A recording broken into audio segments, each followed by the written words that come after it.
In August of 2021, I was at a Christmas shop in South Jersey with my boyfriend when a man suddenly came up to us. My boyfriend was a bit startled, and so was I. He moved out of the way as the man bent down in front of me, saying, "Hello, and what's your name?" My name is Angeline, but at that moment, I felt a bit fearful. I'm 21 years old, but I was thinking about the do not tell strangers your name rule I was taught in kindergarten.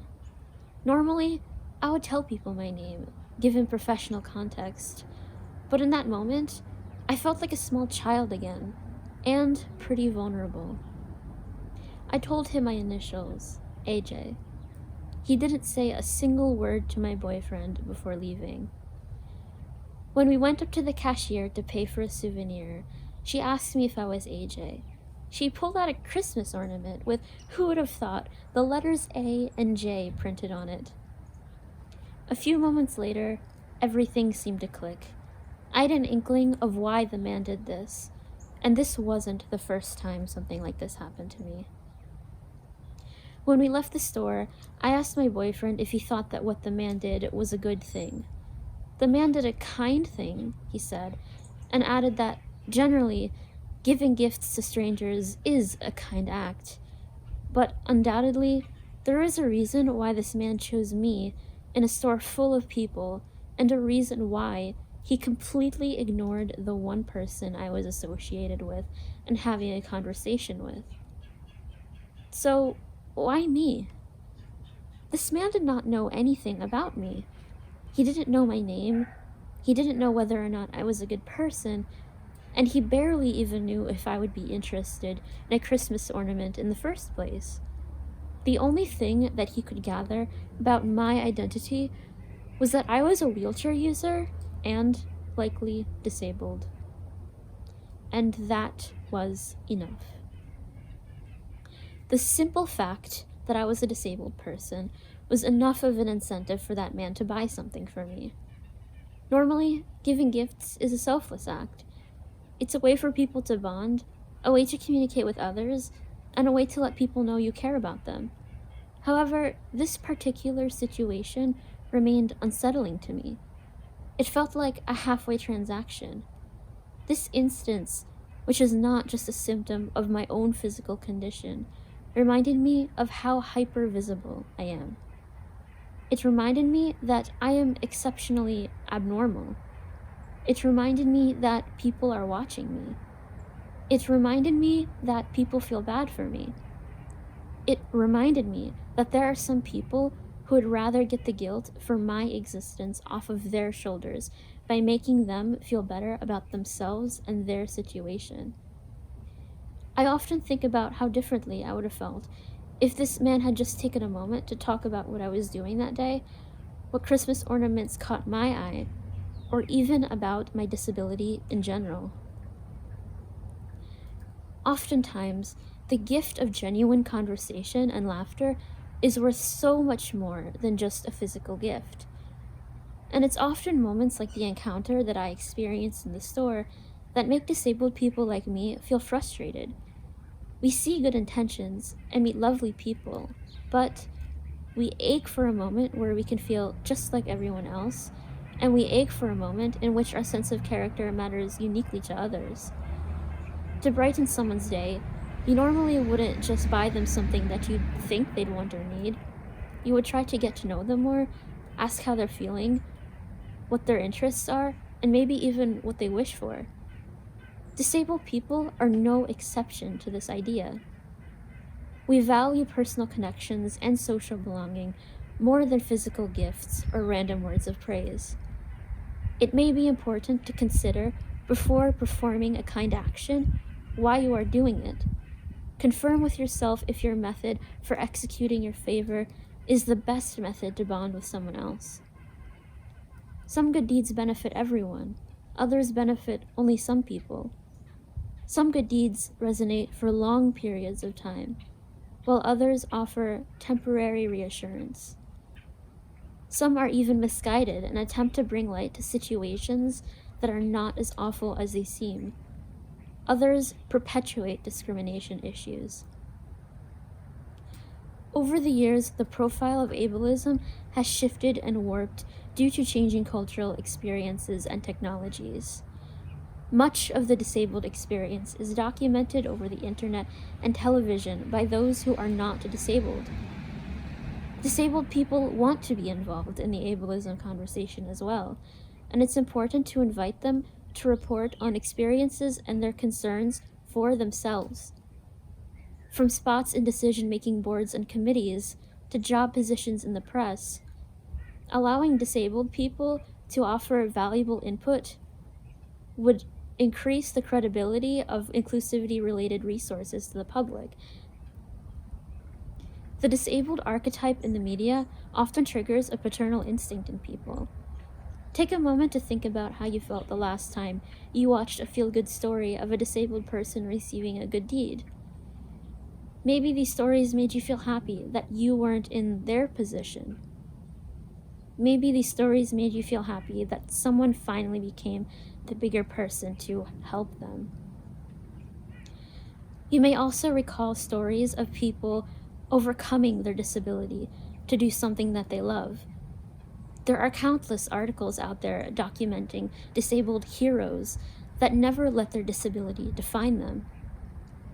However, this can make disabled people like me feel that our natural interests and hobbies are simply extraordinary because we are disabled. Disability is part of us. It has shaped our worldview and is often a celebrated part of our identity. Sometimes we want to be praised for the personal risks that we take and other adventures that we choose to embark on. I have osteogenesis imperfecta, known as brittle bone disease. It affects the collagen in my body, making my bones extremely fragile and easily broken. I can't participate in certain physical activities, or else I could be injured. After witnessing the operations and injuries I've gone through, and after telling them about my condition, my friends kind of became traumatized. Even teachers would tell them to be hypervigilant around me. People stopped inviting me to places and asking me to hang out with them. When I asked them about how their birthday parties went, they would apologize for not inviting me and said it was because they didn't think I could participate. Ableism is taught. It is not intrinsic. The tendency for people to distance themselves from the topic of ableism while also trying to strive through inclusivity overcomplicates the process. Many times, people attempt to advocate through those with disabilities through performative activism.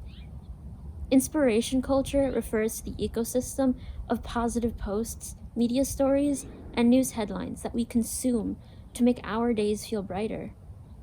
Sometimes we look to these stories to say to ourselves, at least I'm not them, or at least my life isn't as bad as their life is.